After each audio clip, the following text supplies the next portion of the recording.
Welcome back, everybody, to the Baltimore Orioles franchise here on MLB The Show 21.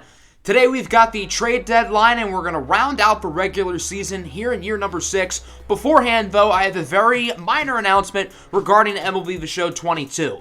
So the new game is coming out in about a month or so, and I am now starting the process of figuring out which team I'm going to use for franchise. I currently have it narrowed down to about 10 or 11 teams that I'm considering, and I'm going to have my Discord server help me narrow down that list to about 5 or so, and then from there I will have a YouTube community poll for everyone to vote, and that's how I will pick my team. So if you would like to help me narrow down my list, make sure to go join the Discord server. The link is in the description of the video.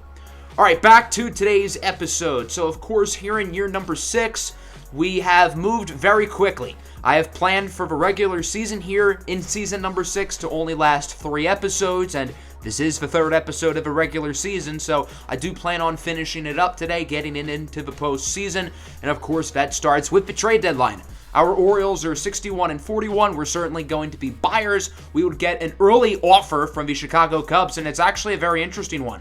They want to trade as Ian Happ, who's very good in MLB The Show simulation, for a couple of prospects in Buford Wise and Emmanuel Cervantes. I ended up declining the offer, but that could be something we come back to.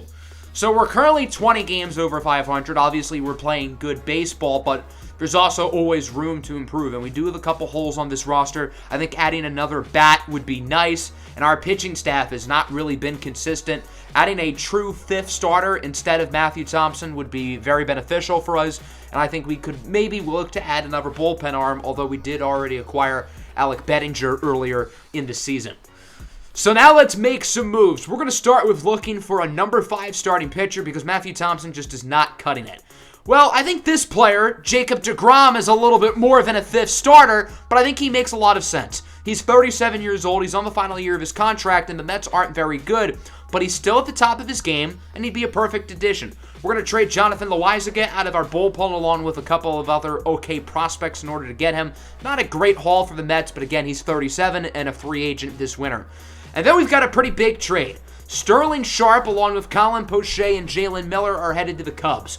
Poche and Miller were both drafted back in the Rule 5 draft in our very first offseason, and I'm going to miss both of these players. Poche's been a very reliable player for us out of a bullpen. Jalen Miller's been a great infielder, but Miller is declining rapidly, only at the age of 27.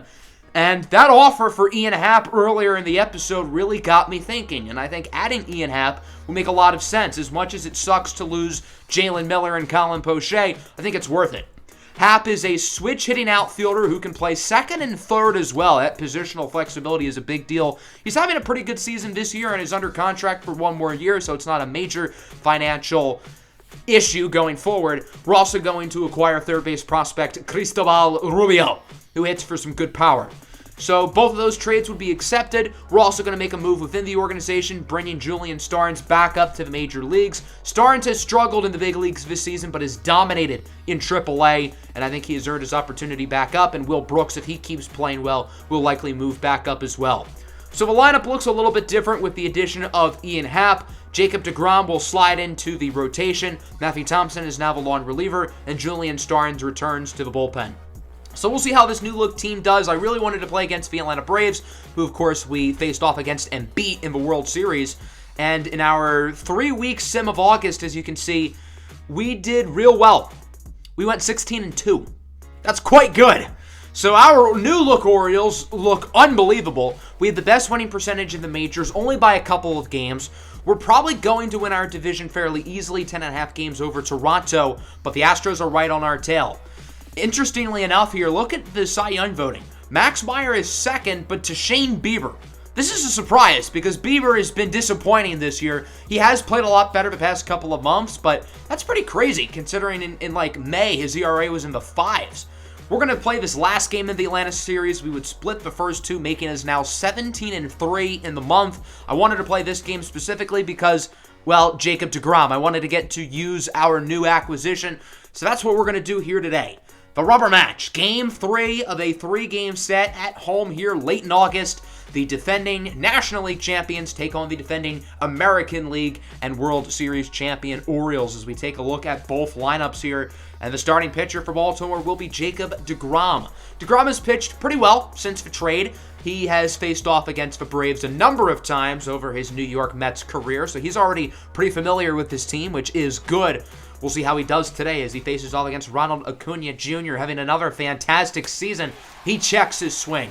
I know it's only 1 inning, but after what Acuna did to his last year in the World Series, that's certainly a good start here for Jacob deGrom. Touki Toussaint will be on the mound for Atlanta. He is not having a great season, 4.74 ERA, 1.72 whip. It is above his career ERA, which sits at about 6. Not ideal. So we're here in the bottom of the second. That's Keston Hiura going down looking. So far, a pretty good start here for Touki Toussaint, and neither offense has gotten a whole lot going until the third, as the first baseman, Drew Lugebauer, with a beauty in right field, and the Atlanta Braves lead 1-0. Lugebauer with his 9th home run of the season, and the shutout is now broken. The Braves are on the board. No Freddie Freeman today. He is getting the afternoon off, so that's where Lugebauer slides in and gets to play. deGrom would continue to make some noise here in the 4th inning, striking out Franmil Reyes, as this game has really been a pitcher's duel through and through. Obviously, deGrom is pitching very well, and so is Touki Toussaint. He has not allowed a base hit through 3 1/3 innings, but that would change right here. Ian Happ, shop and gap. Hey, that rhymed. In the left center field, that one looks like it'll be a double, and the big trade deadline acquisition from the Chicago Cubs is now aboard in scoring position. Happ with his 24th double of the season. He would steal third off of a wild pitch, as that brings up big ding Lenny Ling, the 40-year-old phenom who singles into center. Ling is no longer the MVP frontrunner. I believe he is in 2nd place behind Yordan Alvarez of the Houston Astros, but nonetheless he gets an RBI there to tie the game up at 1. Into the 5th inning now, game tied at 1. Yoan Moncada draws a walk to open things up. That was a full count pitch. The curveball went a little bit low. Drew Lugebauer, who had the home run earlier, will also draw a walk, again off of a low changeup. deGrom is starting to lose control. He's at about 80 pitches, so his pitch count is starting to get pretty high. Nick Solak grounds it to deGrom with 2 away, and he's going to get out of the jam. Leave it to Jacob deGrom to figure it out and get the Orioles out of trouble. That'll end deGrom's day. 5 innings, only 1 earned run, only 1 hit. He pitched very well. Maybe he could have gone a 6th inning, but with him being 37 years old, the Orioles don't want to overuse him going into the playoffs. Bottom 5, here's Elliot Ramos with a home run in the left center field, his 19th of the season, and the Orioles lead 2-1. Ramos has had a sneaky good season. He has really played well, particularly the past couple of months, and although he wasn't very good last year, it's nice to see him playing well again. Xavier Bowman hits that one down the line and fair for extra bases. Bowman's numbers don't flash off the page, but I really feel like he's had a breakout season. He's really figuring some things out and looks like a veteran out there at the young age of 21. Bowman would advance to 3rd as that brings up the catcher, Adley Rutschman, who pops this one into center field. Should be enough room for Bowman to tag up, but look at the top right. Bowman went a little bit early. Thankfully, he realized, but he's going to retreat back to 3rd with no run scoring. So a bad blunder there by Bowman. I suppose it could have been worse. He could have been thrown out by leaving early, but nonetheless, the sacrifice fly is unsuccessful, and it's up to Louis St. John to drive in the run, but leave it to last year's AL MVP to come in the clutch. St. John's going to try to leg this into a double, and he is safe. So it's an RBI double for Louis St. John, and Bowman ends up scoring after all, and the Orioles now lead 3-1, and from there, Touki Toussaint will be taken out of the game for Kyle Wright. Toussaint pitched well early, but the Orioles lineup really started to play a lot better as the game went along, putting them up by 2 runs, now with 2 on and 2 out. Lenny Ling grounds it to the pitcher. Wright will make the play, and the Braves get out of the inning, but the Orioles add 2 more runs, a solo shot by Elliot Ramos, and then the RBI double by Louis St. John.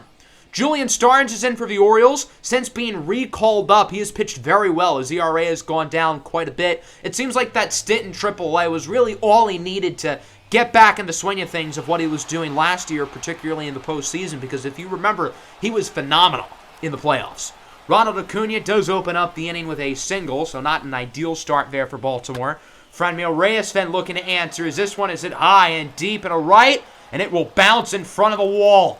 A double for Reyes. Acuna safe at third, and now the Braves have a pair of runners in scoring position with nobody out. Quite an opportunity for Atlanta to get back in the game, as that'll bring up the fresh prince of Atlanta, Will Smith, who flies this one into right. It is caught by Ramos, but a runner will score, and so it is now 2-3.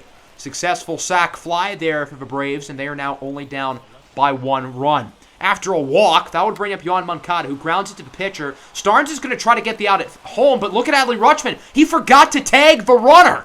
So the run at home is safe, and to make matters even worse, Moncada is safe at first. So a bad play there by Rutschman leads to another run scoring, and we are tied at 3. Into the bottom of the 7th now, this is Bowman with nobody away, looking for his second extra base hit of the game, and it looks like it might be more than a double. Rounding second, headed to third, a no-out triple for Xavier Bowman, his 7th of the year. That's amongst the league leaders, and the Orioles are a runner 90 feet away from home here with a great opportunity to recapture the lead, as that brings up Adley Rutschman. 1 away, 1-1 count. Rutschman hits his high, deep, into right center. Bowman making sure it drops, and it does. Xavier Bowman won't rob Adley Rutschman of another RBI. Rutschman's actually going to turn this into a triple. The second triple of the inning for Baltimore, and they now lead 4-3. That's Rutschman's 5th on the season. He has some sneaky speed. Now we got runners on the corners. 1 away here for Ian Happ, trying to add to the lead, and that he does. A single into right field. Ian Happ has had a productive day. He's reached base 3 times, a pair of hits, a pair of RBIs. He's done quite well for himself. Both of the new trade deadline acquisitions have been very impressive in this game.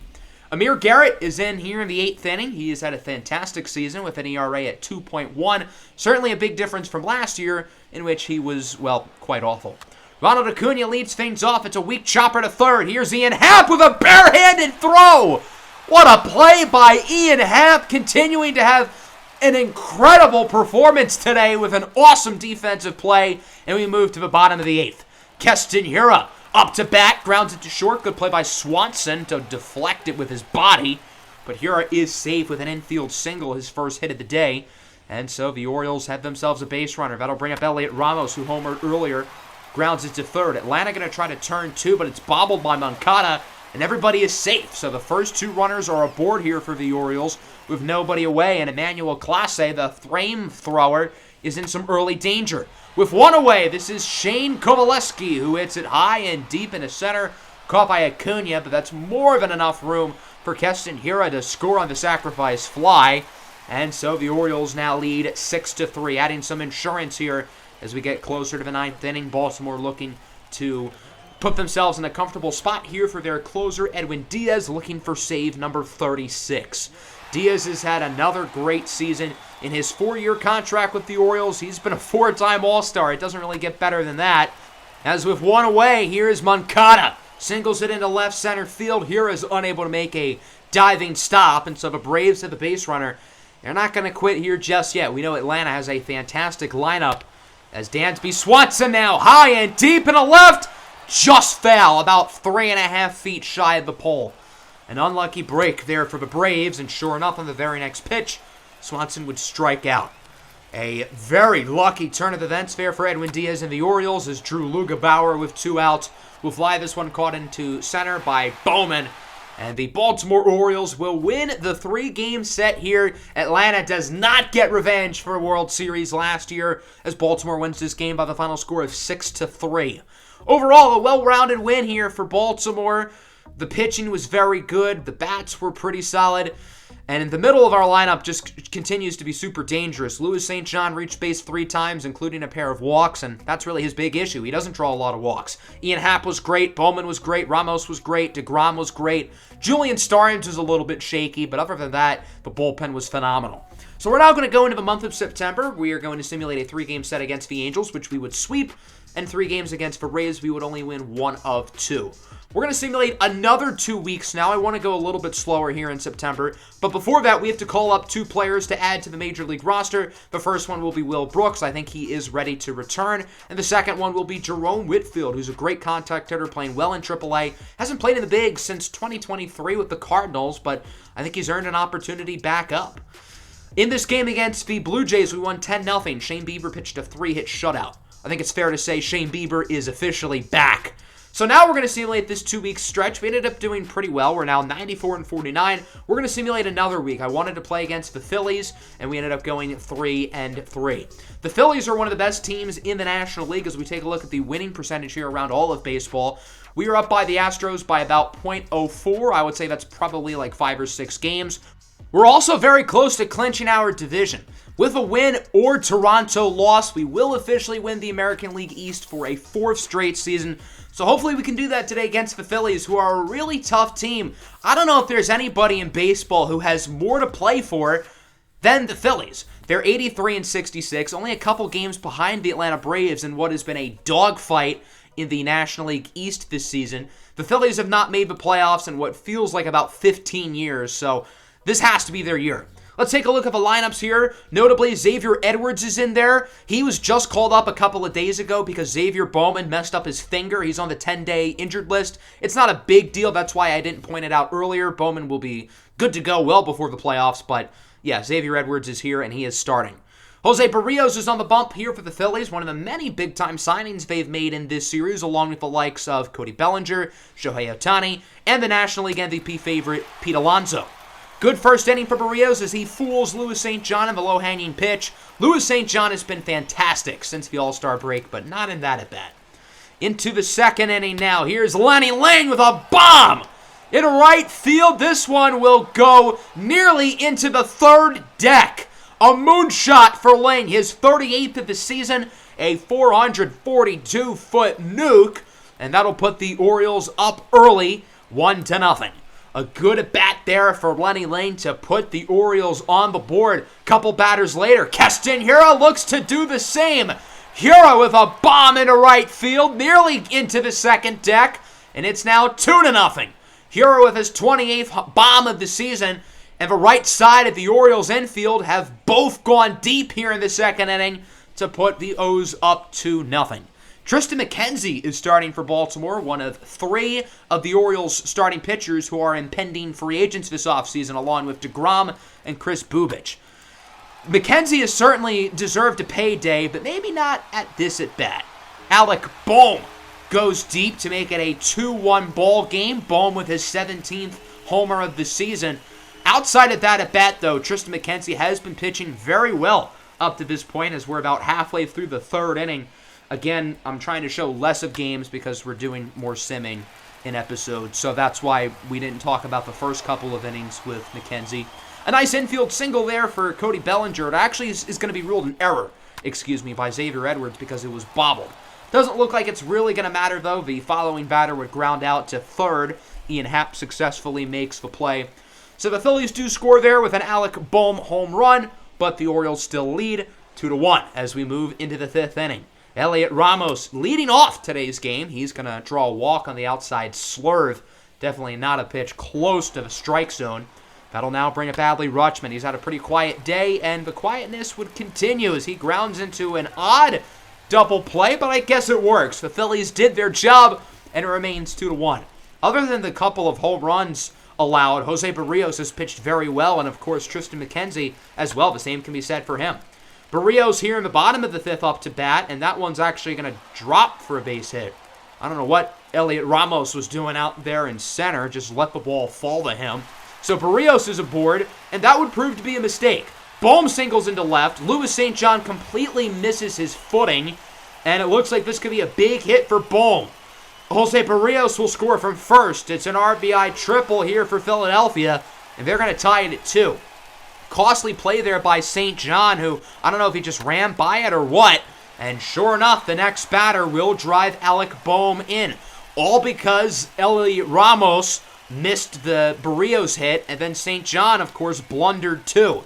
That's the shortstop Bryson Stott with the double, and things would sure enough get worse. Bryce Harper now with a 2-run bomb into right field, and it's now 5-2. The wheels have completely fallen off for the Orioles as they've allowed 4 runs here in the 5th inning. And from there, Tristan McKenzie unfortunately has to be taken out of the game, and I feel like this issue really wasn't his fault. It was more so the defense. But nonetheless, Will Brooks is in for Philadelphia, and well, things wouldn't really get much better. His first batter, Pete Alonso, hits that one nearly out of the ballpark. Ramos tries to scale the wall like Spider-Man to keep it in. Alonso headed to third, and he is actually going to be gunned down. Great defense there by the Orioles. Off the bat, it looked like it'd be a home run, and instead, he's out. Everybody in the dugout looks happy except for Tristan McKenzie, who is obviously upset with himself, as you would expect.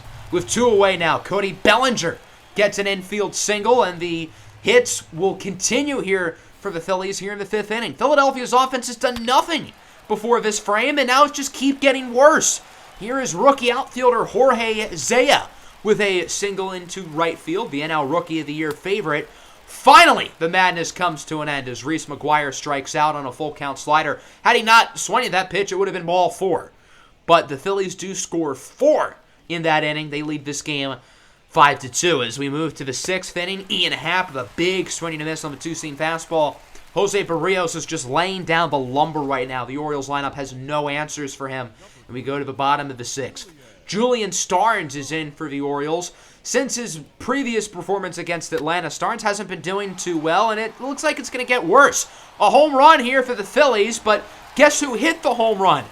It's the pitcher, Jose Barrios. Jose Barrios just went deep. If I were to guess, I believe that is his first career home run, and it's now 6-2. So if Barrios is going to do that, imagine what actual hitters are going to do. Well, they're going to hit home runs too. The very next batter, Alec Bohm, goes deep into left field, and it's now 7-2.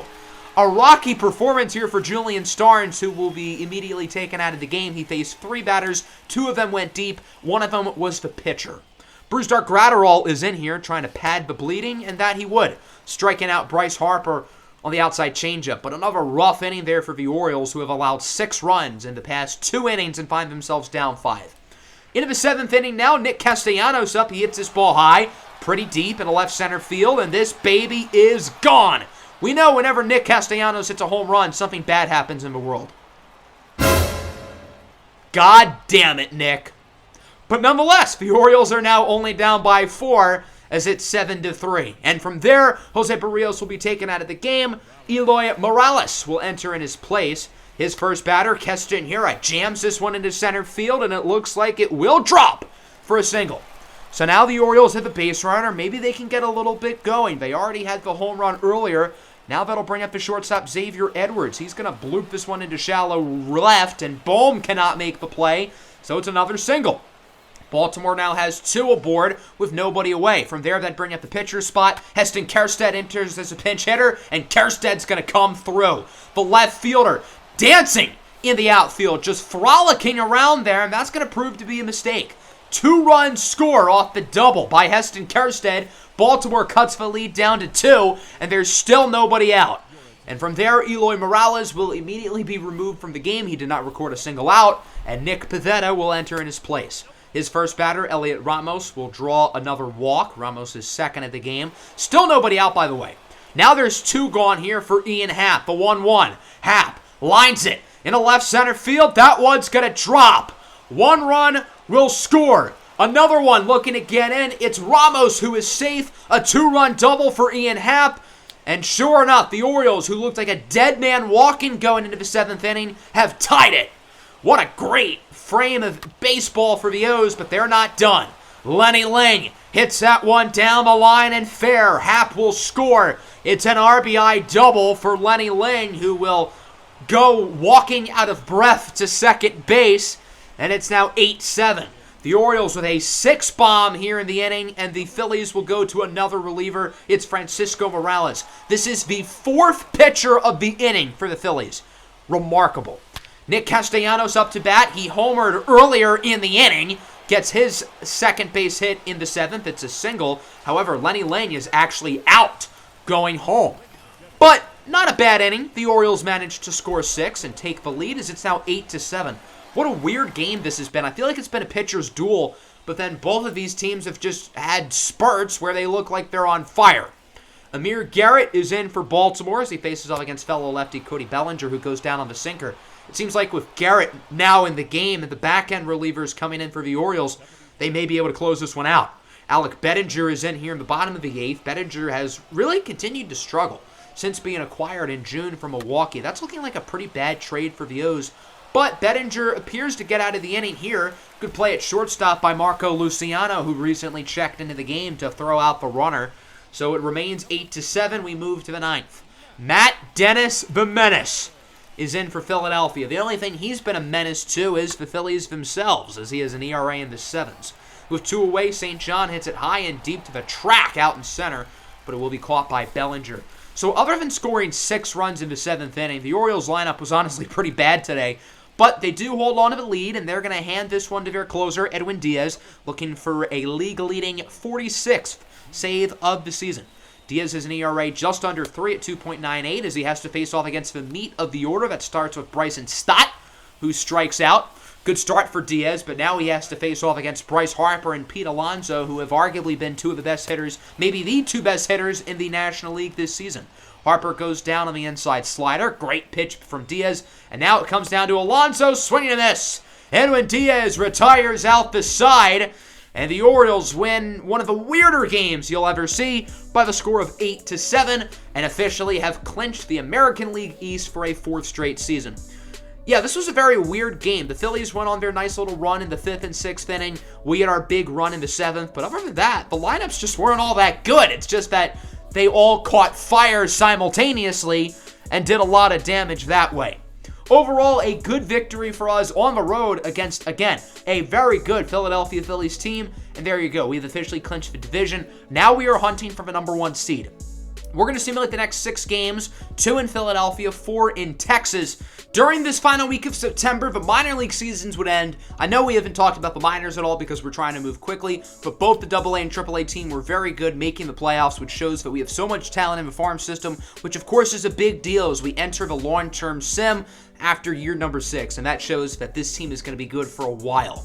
We would end up sweeping the Phillies, including the 17-4 game in the second matchup. As you would expect, Nick Castellanos hit 2 home runs, fitting with the MLB lockout. That, of course, Castellanos goes on a tear now that something very bad has happened in the world. We also won 3 of 4 against the Texas Rangers, putting it as 103-53 with 1 week left to go in the season. And sure enough, that would be good to officially clinch the top seed in the American League. So 6 more games, we really don't have a lot to worry about, and we will be the top seed once again. So we're going to simulate the rest of the season here. As long as everybody stays healthy, we should be good, and sure enough, that would be the case as we end up going 106-56, clinching the best record in baseball, and obviously the top seed in the AL. As we look at the playoff bracket, I think the American League playoff bracket is literally the exact same as it was last year. The Angels were a wild card. I think Toronto was the other wild card. And then the Astros and Tigers facing off in the other matchup. The Tigers are in at 79-83. The AL Central was an absolute disaster. In the National League, the Braves ended up narrowly winning the division over the Phillies, who make it in as a wild card. In the Central, the Brewers win at 93-69. And then in the West, the Diamondbacks are the 1 seed with the Dodgers, who are somehow the 16th best team in the game. I don't know how they got bad, still end up winning 93 games and end up making the wild card. Let's take a look at the final season stats. I think notably Louis St. John got his average up to 300, and Lenny Ling, his fell below 300 at 299. Louis St. John has probably been the best hitter in baseball since the All-Star break, which is certainly great to see him playing at an MVP level again. The pitching was obviously very solid. I don't know why Hideki Asuncion is in the bullpen. Sometimes after the season, the game makes like roster moves. They sent down Cosmo Cruz. They sent down Ryan Mountcastle. So as we set the playoff roster, we will certainly fix that. We're going to figure out who we play against in the wild card matchup, but first I'd like to point out that the AAA team is advancing to their championship and the AA team has won theirs, so good to see our minor league teams doing well in the playoffs. So we're going to simcast this game between the Blue Jays and Angels. Toronto is doing pretty well. Alek Manoah is pitching a gem on the mound, and it looks like we will not have an ALDS rematch of last season. Instead, it looks like we're going to have an ALDS rematch of 2 years ago. We beat the Angels in 5 last season. The prior year, we lost to Toronto in 4, and it looks like we will get an opportunity to get revenge on our rival Blue Jays as they beat the Angels 6-0. We obviously know this Blue Jays team quite well. They've been our big rivals throughout the series, and we haven't really dealt with them as much since that playoff series 2 years ago, largely because they weren't all that spectacular last year, and obviously this season was only 3 episodes and we moved super quickly. But we get an opportunity to finally get revenge and prove that we are the true kings of the AL East. So that's going to end today's episode. I hope you guys enjoyed. Let me know what you thought of the overall format of the season. I know it's not normally what I do to go this quick, but with MLB The Show 22 coming out in about a month, and obviously the long-term sim for this series, I want to move fast. We're also going to move pretty fast in the playoffs. Maybe we'll get the entire ALDS done in the next episode. I'm not entirely sure. We'll have to see. But yeah, make sure to hit the like button. If you're new, make sure to subscribe, hit the notification bell. Peace out.